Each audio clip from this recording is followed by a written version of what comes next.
러시아의 침공을 받고 있는 우크라이나 시민들이 얼마나 힘들까요? 그들에게 평안이 있을까요? 낮에는 잿더미 속에서 생사를 알 수 없는 가족들을 찾아 헤매고, 밤에 해 떨어지면 방공호 속에 숨어서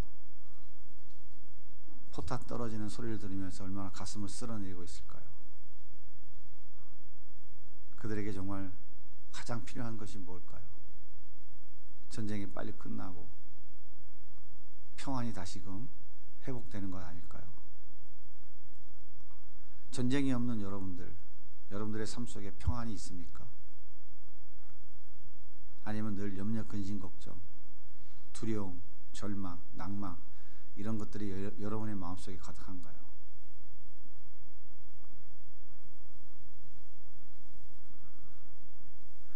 이스라엘 역사는 전쟁으로 시작해서 전쟁으로 점철된 역사라고 해도 과언이 아니죠.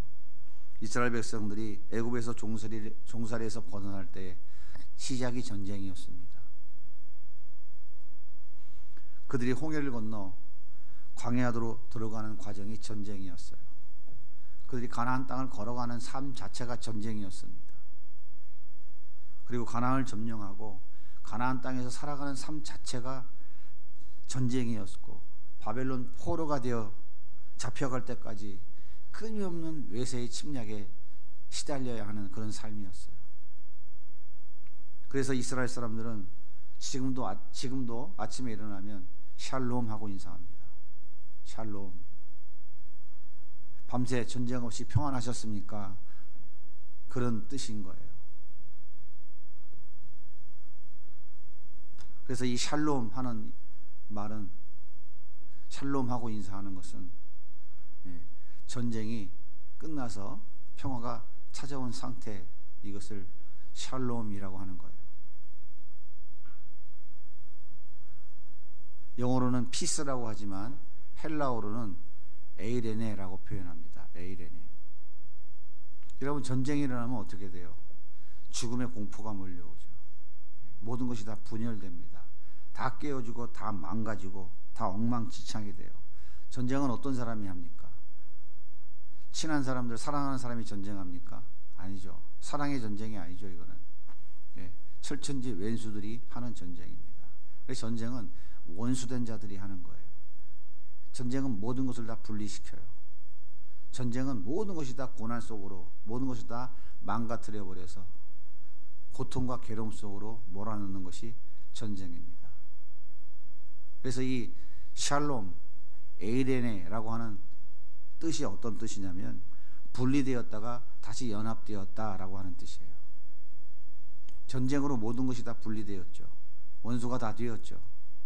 전쟁이 끝나서 이 모든 것이 다시금 처음의 상태로 연합되어진 그 상태를 성경은 평강, 평화, 평안이라고 말하는 거예요. 이해가 되셨습니까?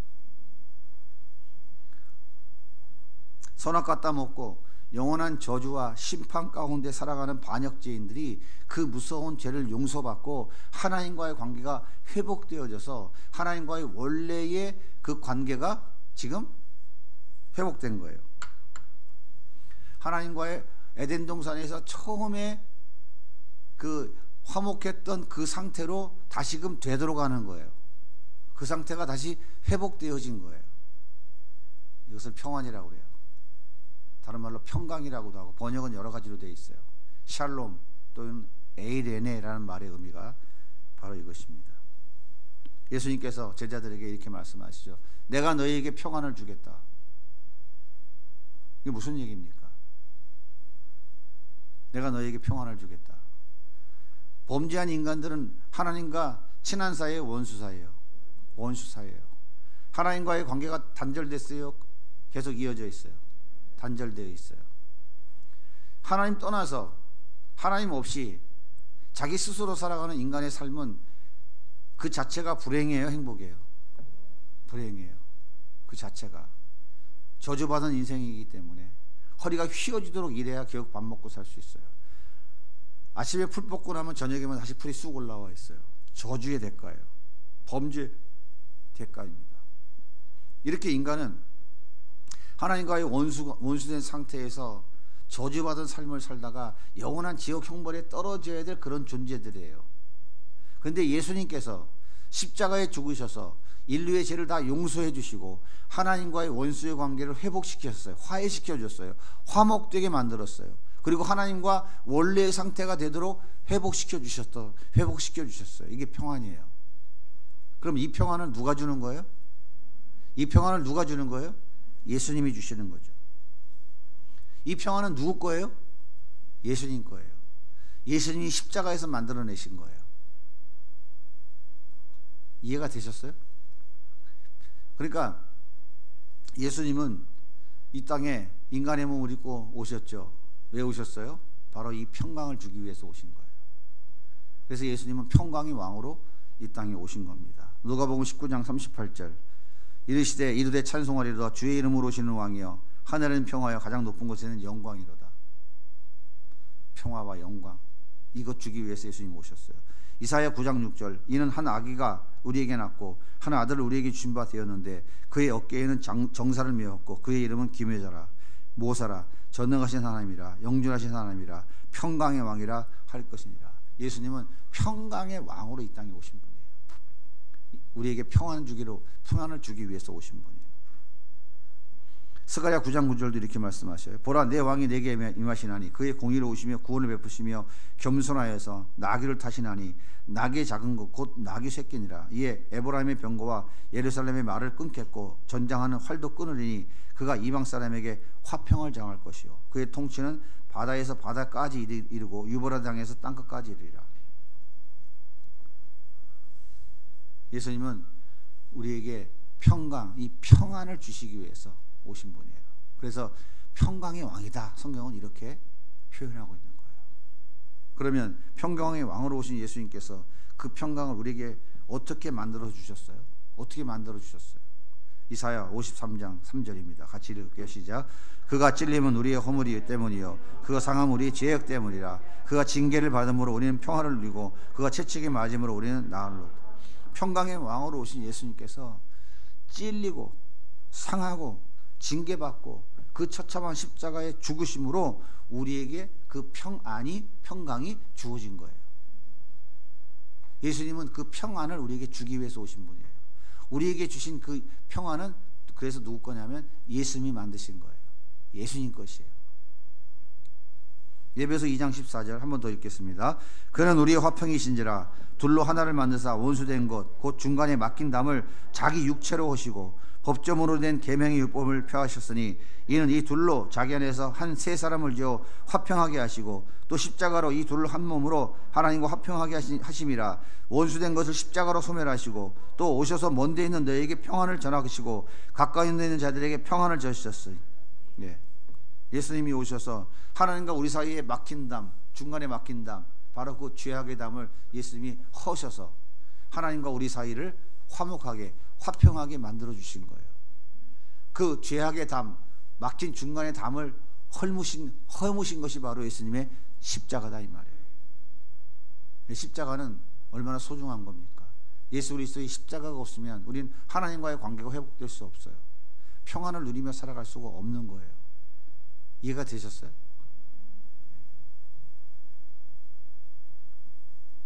그런데 이 평안은 어떤 행위로 주어진 것이 아니죠.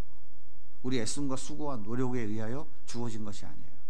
이 평안은 예수님이 십자가에서 이루셔서 우리에게 값없이 거저주신 것입니다. 그래서 에베소 2장 8절은 행위에서 난 것이 아니 자랑하지 못할 것이니라. 하나님의 선물이다 이렇게 말씀하고 있는 거예요. 사랑하는 여러분, 예수님이 내 죄를 대신 갚아주셔서 하나님과의 원수된 관계가 회복되셨습니까? 여러분 하나님과 원수관계가 회복됐어요. 회복되었기 때문에 여러분들은 하나님의 자녀가 되는 권세를 받은 거예요. 그런데 중요한 것은 원수된 관계가 회복되었으니까 하나님과의 나와의 관계가 이 연합된 관계로 다시 회복됐어요. 이해가 되십니까? 자, 하나님과 원수된 관계가 회복됐어요? 그렇다면 하나님과 나와의 원수 관계가 죄로 인해서 원수가 된 관계가 이제 화해가 됐으면 그 다음에 이어져야 되는 게 뭐예요? 나하고 하나님하고 원래 관계로 다시 연합되어져야 되는 거예요. 연합되어져야 되는 거예요. 이해가 되셨어요? 더 쉽게 표현하면 에덴 동산에 쫓겨났죠? 근데 하나님이 죄 용서해 주셨어요. 예수님 때문에. 그럼 우리가 다시 어디로 들어가는 거예요? 에덴 동산 안으로 다시 들어가는 거예요.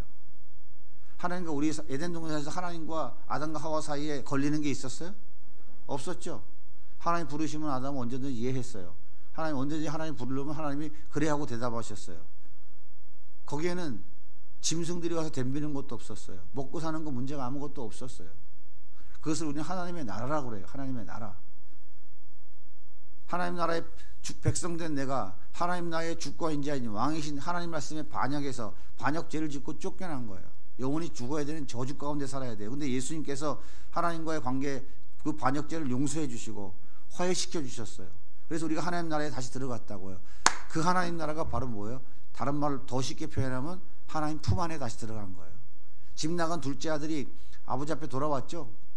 그래서 내 아버지 나를 종의 하나로 써주세요 했더니 무슨 소리냐 내 아들 하면서 품에 안아주셨잖아요. 그게 바로 평안이라고요.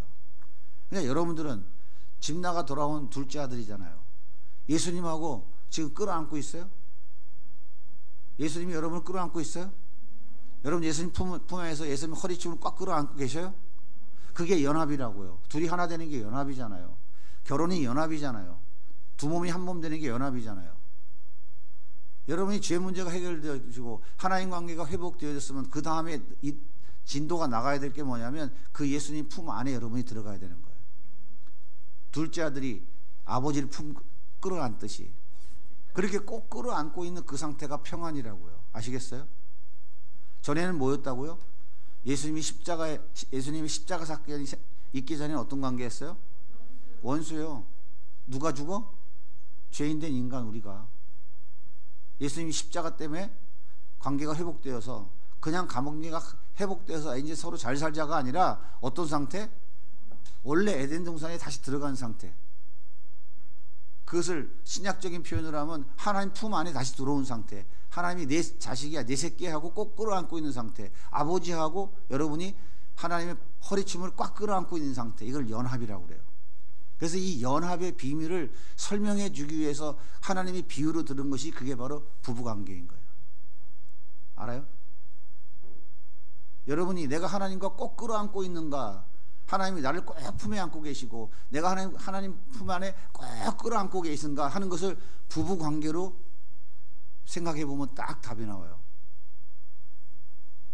부부가 이렇게 꼭 끌어안고 가까워진 상태로 있는 그 상태는 그 가까워 있는 상태만큼 하나님과 가까운 거예요. 멀리 떨어져 있는 것만큼 나는 하나님과 멀어져 있는 상태라고 생각하면 딱 맞아요. 이해가 됐어요? 바울이 기가 막힌 사람이라니까. 아담과 하와를 만들어 놓고 하나님이 결혼법을 제정하시고 가정을 제정하신 이유가 보통 기가 막힌 일이 아니에요. 왜 창세기에 바로 그 사건 기록이 돼 있어요? 에? 부모를 떠나서 둘이 한 몸을 이룰지니라. 창세기에 그 얘기가 왜 있냐고. 그 얘기가 에베소서에 왜 기록되어 있고 골로새서에 왜 기록되어 있냐고요. 하나님과 아담과의 관계는 이런 관계다 이거예요. 이런 연합의 관계다. 이거를 결혼 제도를 통해서 비유로 설명해 주신 거예요. 신약에 오면 바울이 그걸 다시 또 재론해서 에베소서 골로새에서 그 얘기를 다시 하는 이유가 그거예요. 이렇게 연합이 되어져 있냐고요. 이 상태가 평안이라니까. 샬롬. 이해가 돼요? 그러니까 그 하나님 품 안에 그렇게 사랑하는 주님, 사랑하는 아들아 하면서 끌어안고 있는 그 상태, 그 평안이 여러분에게 있다면 여러분이 세상에서 두려울 것이 있겠어요? 이해가 됩니까? 돼요, 안 돼요? 그런데 세상은 뭐라고 얘기해요? 야, 무슨 그게 평안이야. 그거 가지고 무슨 평안을 이루어. 만사형통해야지, 부귀영화가 누려야지, 무병장수해야지, 에? 돈이 많아야지, 벤츠 타고 다녀야지, 높은 권력을 가져야지, 이런 것에서부터 평안이 온다고 생각한단 말이에요. 여러분은 어떻게 생각하십니까? 이것이 평안이 여러분에게 진정한 평안을 주는 건가요?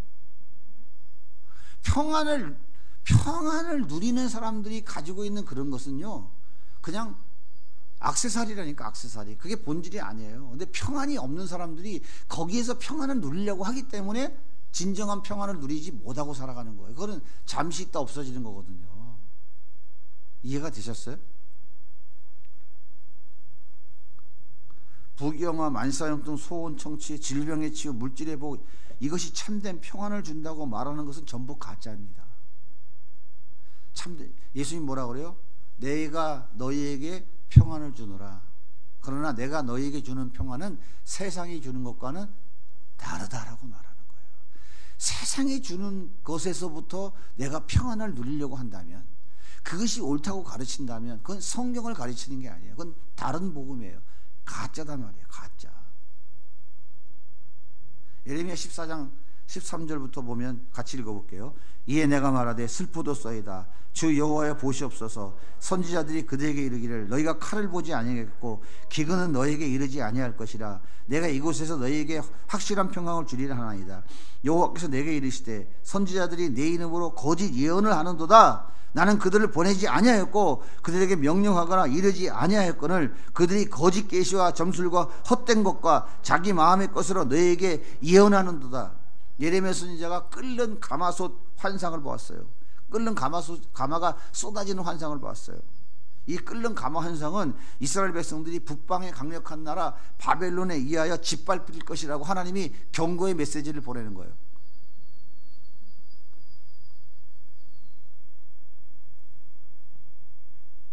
그래서 예레미야 선지자가 하나님의 심판이 임박했으니 회개하고 돌아오라고 그렇게 눈물로 이스라엘 백성들에게 소리 질렀던 거예요.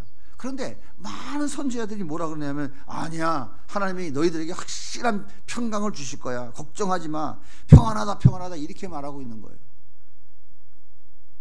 그래서 예레미야가 하나님께 물어요. 하나님 어찌 된 겁니까? 이게 무슨 일입니까?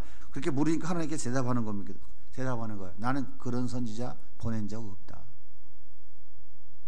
그런 선지자 보낸 적 없다.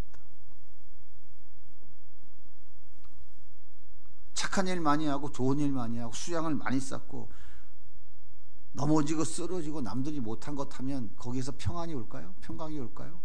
그거 아니에요. 원수된 인간이 하나님과의 관계가 회복되어져서 하나님과 부둥켜 안을 수 않는 것, 거기에 진정한 평안이 있는 거예요. 우리 영원한 죄 문제, 영원한 저주와 심판의 무서운 그 지옥의 형벌로부터 완전히 구원받고 회복되어져서 나에게 영원한 하나님의 나라, 새하늘과 새 땅, 새 예루살렘, 새 에덴 동산으로 나를 이끌으실 그 하나님이 나를 끌어안고 있는 것, 이것이 진정한 평안이에요.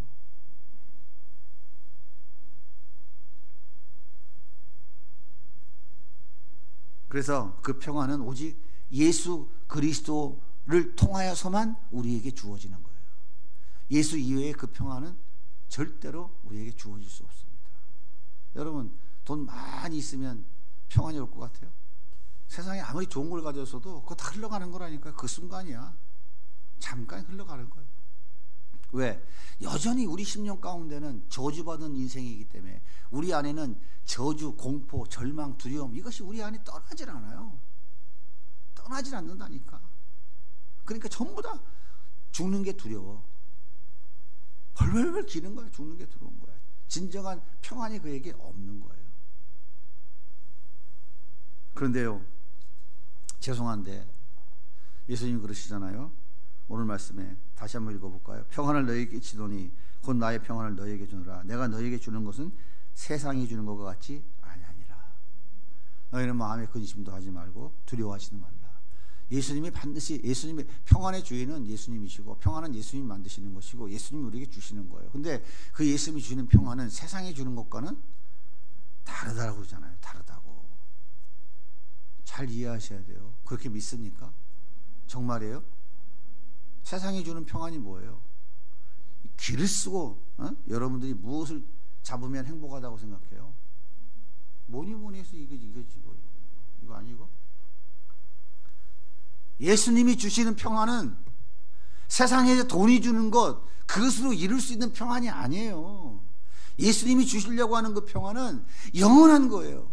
우리의 생명을 살려서 영원한 하나님의 나라에서 하나님과 함께 영원한 복락을 누리게 하시는 그거예요. 차원이 다른 거예요.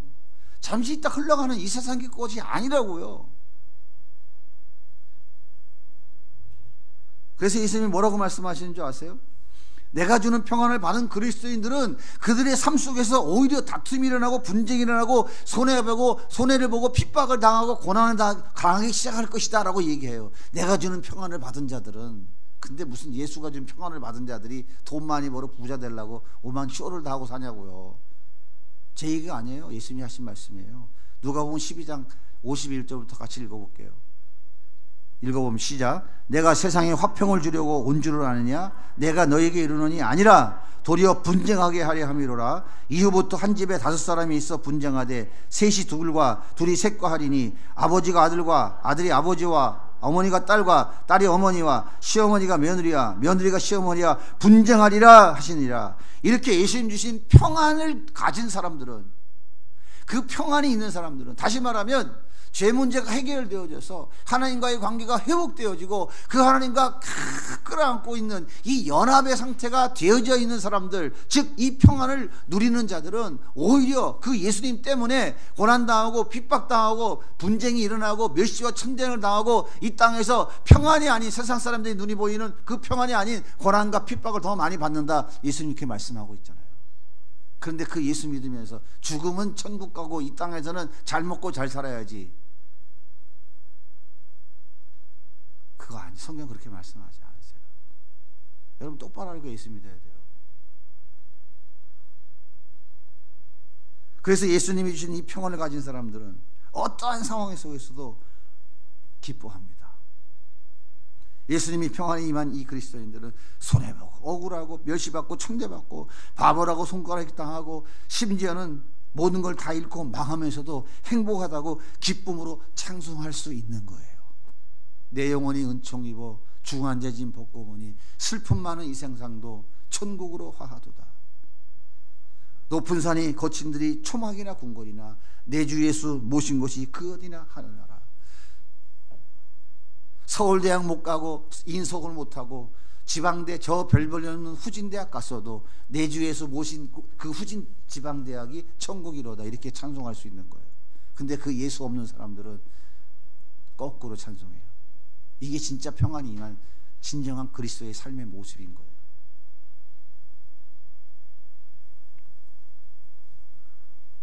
손양원 목사님은 동의와 동시 두 아들이 여순 반란 사건에 공산당 총에 맞아 죽었어요.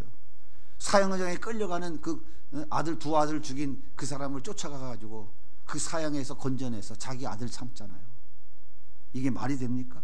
그리고 두 아들 장례식장에서 9가지 감사의 기도 제목을 하나님께 올려드립니다. 이것이 바로 평안이 임한 그리스도의 모습인 거예요.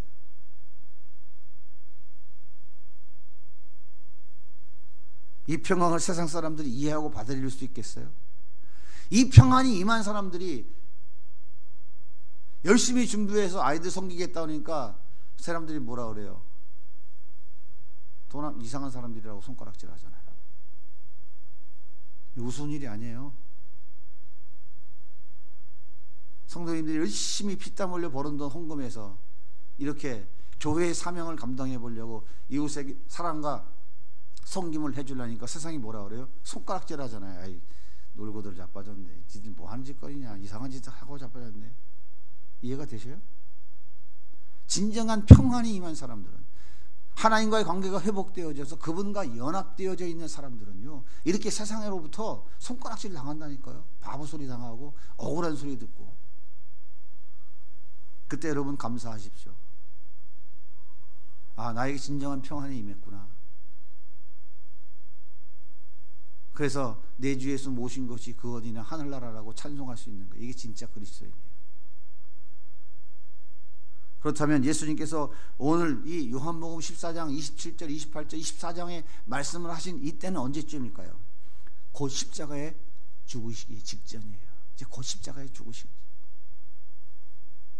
그 처참한 십자가가 눈앞에 닥쳐와 있음에도 불구하고 예수님의 마음에는 평안이 넘치는 거예요. 평안이 넘치는 거예요. 곧 죽을 건데 내가 너에게 평안을 주노라. 세상이 주는 평안과 다른 거다. 내가 십자가에 죽어서 하나님과 너희들과의 관계를 회복시켜서 화해시켜서 그 하나님과 너희들 연합하게 내가 해주려고 그래. 죽음 앞에서 이렇게 말씀하고 있는 거예요. 에베소 1장 1절에 보면 뭐라고 1장 1절과 1장 2절에 보면 이렇게 말해요. 주 예수 그리스도의 은혜와 평강이 너에게 임할지어다. 바울이 에베소 교회 성도들에게 편지할 때 이렇게 말해요. 주 예수 은혜와 평강이. 또 빌립보 교회에도 똑같이 얘기해요. 주 예수 그리스도로부터 은혜와 평강이 너에게 있을지어다. 뿐만 아니라 골로새 교회도 똑같이 얘기해요. 은혜와 평강이 너에게 있을지어다. 에베소 교회, 골로새 교회, 빌립보 교회에 편지를 쓰고 있잖아요. 바울이 어디서 이 편지 쓰고 있어요 지금? 바울이 이 편지 어디서 쓰고 있어요?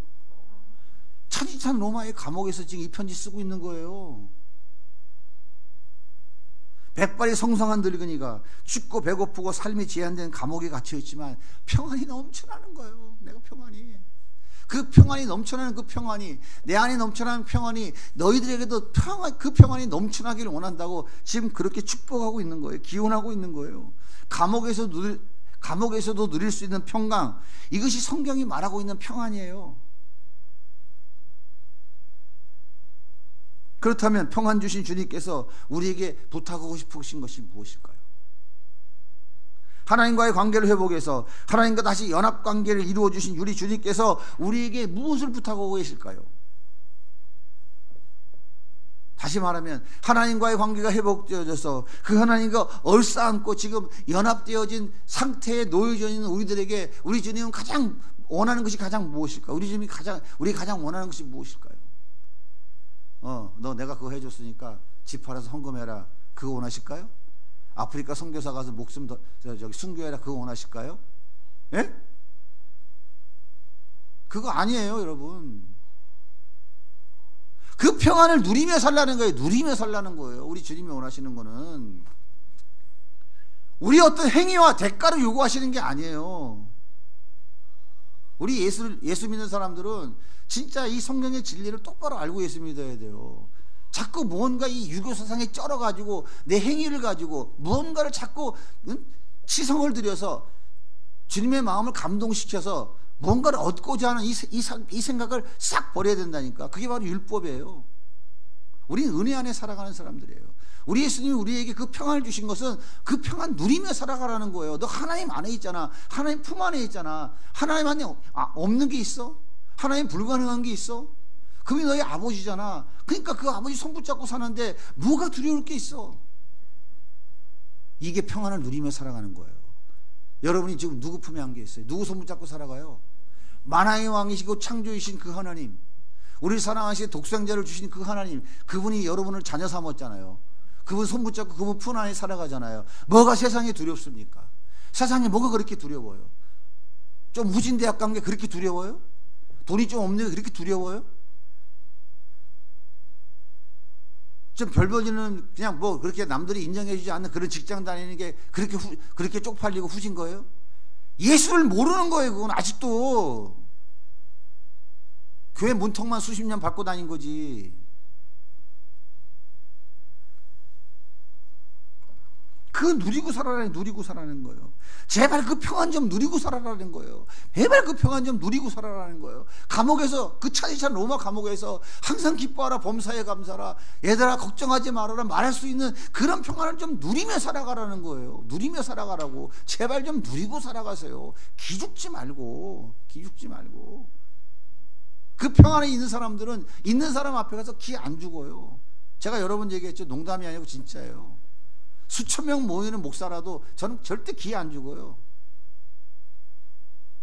그 사람이 밥 한 번 사면 나도 커피 한 번 사요. 왜 기를 죽습니까? 왜 기 죽어야 돼요? 성도가 조그만 개척교회라서 작은 교회에서 기 죽어야 돼요? 그 목사님이 섬기는 하나님은 나하고 다른 하나님이에요? 사이즈가 더 큰 하나님이에요? 아니에요. 똑같아요.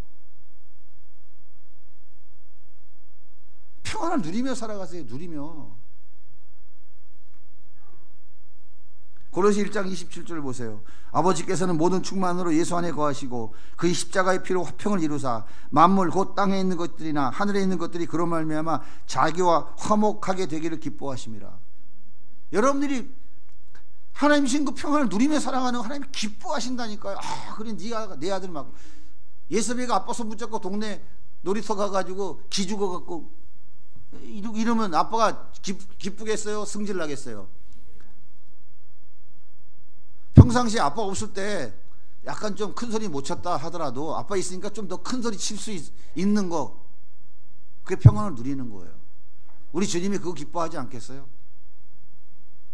우리가 그런다고. 우리가 하나님 손 붙잡고 있는데, 에? 하나님 품 안에 안겨 있는데 돈 좀 많은 사람 앞에 가면 기죽어가지고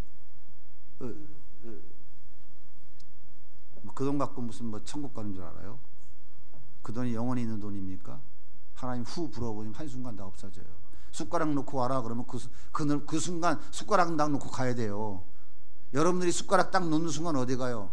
하나님의 나라로 슛 꼬링 하지만 그 인간들은 숟가락 딱 놓는 순간 페널티킥, 골대 저기 뭐야 이게 골키퍼도 없는 페널티킥 때리는 거요. 어디로? 지옥불로.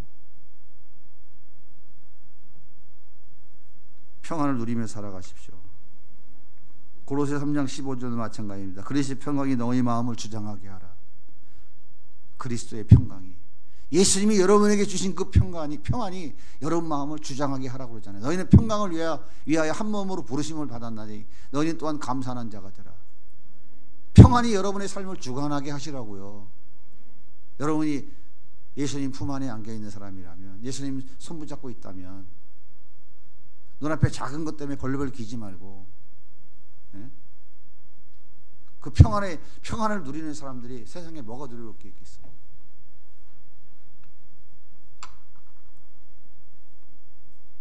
예수님이 주신 평안을 받은 자들은 수식적으로 하나님과의 관계가 회복된 자들이죠. 수평적으로는 어떻게 돼요? 당연히 다른 지체들과도 평안을 이루어야 되겠죠. 그렇게 평안이 주장하게 해야 됩니다. 우리는 당연히 화목해야 돼요. 서로 격려하고 위로해 줘야 됩니다.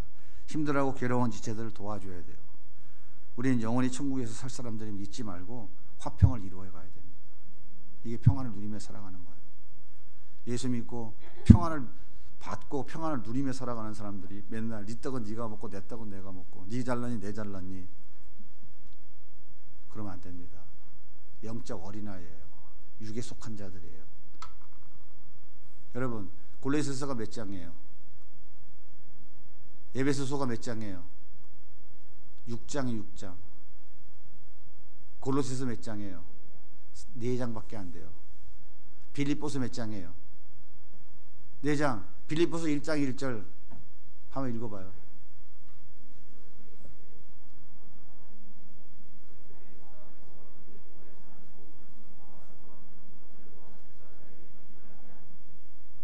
또 골로새서 1장 1절 읽어봐요.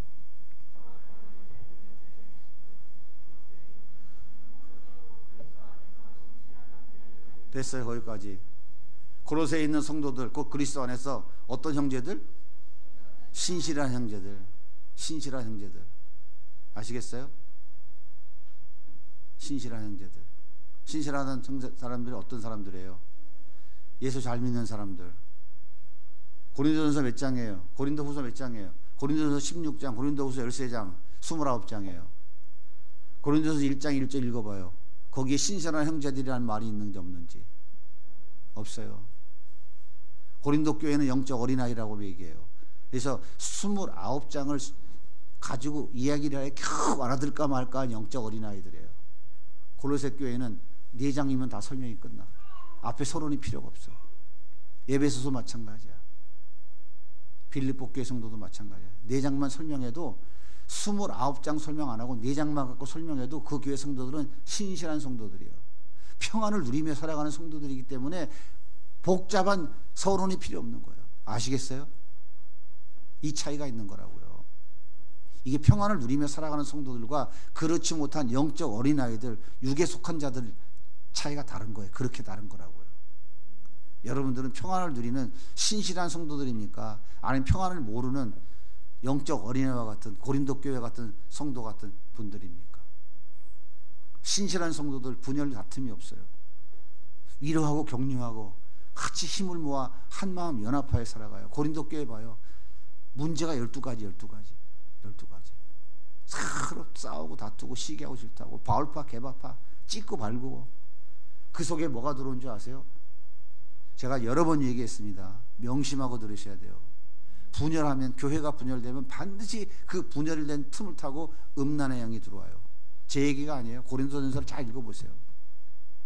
고린도 교회가 얼마나 음행이 창궐했던 도시입니까? 복음으로 그들이 다 교회 안에 들어왔어요. 분열하니까 거기에서 음행이 들어와.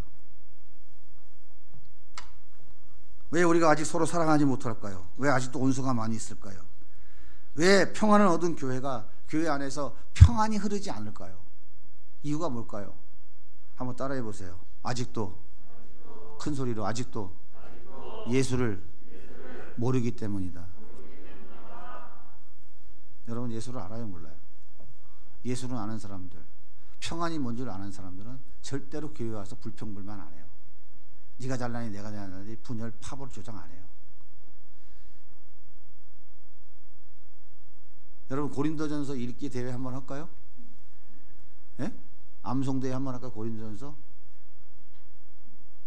우리 성도님들은 고린도전서를 최하 100번 이상 읽어야 돼요. 제가 수도시 많이 얘기했어요. 고린도전서 많이 읽으라고. 고린도전서 또만 100번만 읽거든요. 교회 신앙생활 어떻게 하는 건지 다 알 수 있어요.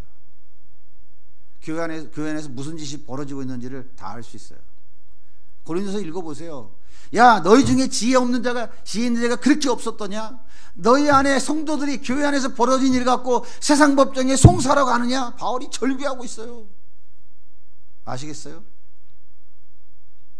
목사들이 고린도전서를 안 읽어봤겠어? 한두 번 설교했겠어요? 근데 왜 교회 안에서 싸움질 벌어지면 다 법원에 가? 왜 세상에 믿지 않는 판사 앞에 가냐고? 그러니까 바울이 그러는 거야. 교회 안에 그렇게 지혜 있는 자가 없냐? 그거 하나 판단해 줄 사람이 없는 거야? 속 터지는 거야. 왜? 영적 어린아이이기 때문에 그런 거야. 육에 속한 자이기 때문에. 혼과 육이 지배하는 존재이기 때문에, 영이 없기 때문에 그런 거예요. 영이 없다는 얘기가 뭐예요? 믿음은 어디서부터 발동된다 그랬어요? 인간의 이성으로, 세상의 지혜로 이해하다가 도저히 이해가 되지 않는 정점, 딱 거기서 믿음이 발휘가 되는 거예요. 아니, 인간의 이성으로 판단되고 이해되는데 무슨 믿음이 필요해? 그래요, 안 그래요? 제가 이렇게 설명했죠. 나 통장에 10억 있어. 벤츠 한 대 사고 싶어. 갖고 와. 믿음이 필요해요? 이 사람 가져올라나 안 가져올라나? 주여 믿습니다. 40일 금식할 일 있어? 있어요, 없어요? 그 믿음이 아니라고. 그거는 자신감이지. 자신감하고 믿음하고 착각하지 마세요. 믿음은 병원에서 의사가 안 됩니다, 사망 선고 내렸을 때 그때 발휘되는 게 믿음이에요. 우리 교회가 무슨 다음 세대 사역을 해? 돈이 있어 뭐가 있어? 아무것도 없잖아. 그래도 하나님이 하라고 그랬으니까 하나님이 하라고 해서 우리는 하는 겁니다. 여기서부터 믿음이 발휘되는 거예요. 그때 하나님의 역사가 일어나는 거예요. 아시겠어요? 여러분 다 똑같아요. 여러분 삶이 똑같다고요. 원리가. 예수를 아직 모르기 때문에 바로 지는 문제인 거예요. 스데반 집사가 돌에 맞아 죽으면서 뭐라고 기도해요? 그대들을 용서해달라고 기도했죠. 왜 그랬을까요? 그 마음에는 세상이 줄 수 없는 평안이 있거든. 평안이 있어요. 난 주님 품에 안겨 있어요. 너무 기쁜 거예요. 주님과 부둥켜 안고 있는데 돌멩이 맞는다고 아파? 누가 대신 맞아주는데? 주님이 대신 맞고 있는데 뭐가 아파? 안 아프지. 이게 진정한 평안을 누리며 살아가는 거예요. 나는 지금 돌에 맞아 죽지만 나는 하나님 말씀하신 그 나라에 가기 때문에 행복합니다. 이것이 평안이에요. 이것이 평강이라고요. 이것이 에이레네 샬롬이라고 하는 거예요. 예수님이 우리에게 주신 거예요. 십자가에서 죽으심으로 우리에게 선물로 주신 거라고요. 예수 믿는 자는 이 평안을 누리며 살아야 된다고요. 이걸 나눠주며 살아야 되는 거라고요. 사울이 40에 강함하는 은매 5번, 태장 3번, 돌에 맞아 죽기를 1번, 춥고 배고프고 헐벗고 온갖 고난과 역경을 다 당하면서도 뭐라고 그래요? 항상 기뻐하라, 범사에 감사하라. 예수님이 주신 이 평안이 그 마음에 가득하기 때문에 하는 거예요. 그렇지 않다면 미친 사람이죠. 이 진리를 모르는 세상 사람들은 그래서 미쳤다고 그러는 거예요. 저 미친 놈들이네. 그래서 예수 믿는 사람은 미쳤다 소리를 들어야 그 진짜 예수 믿는 사람인 거예요. 예수님이 주신 이 평강이 여러분 안에 흘러넘쳐서 누리며 살아갈 수 있기를 바랍니다.